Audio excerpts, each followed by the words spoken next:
16টি কেন্দ্রের ফলাফল ঘোষণা করতেছি। প্রথমে গণভোটেরটা ঘোষণা করতেছি।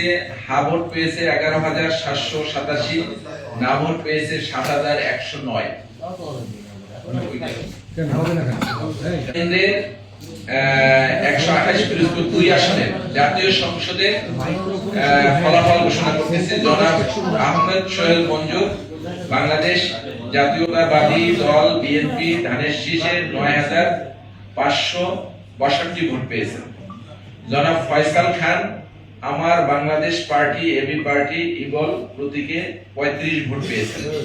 জনাব মাহমুদ হোসেন, স্বতন্ত্র প্রার্থী, ঘোড়া প্রতীকে 1150 ভোট পেয়েছে।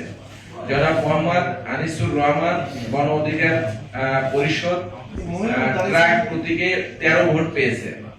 জনাব মোহাম্মদ আবুল কালাম আজাদ, ইসলামী আন্দোলন বাংলাদেশ, হাতপাখা প্রতীকে 454 ভোট পেয়েছে। জনাব মোহাম্মদ মহিবুল হোসেন, জাতীয় পার্টি জেপি বাইসাইকেল, 365 ভোট পেয়েছে। জনাব শামীম সাইদি, বাংলাদেশ জামাতে ইসলামী, দাড়িপাল্লা, 7,882 ভোট পেয়েছে।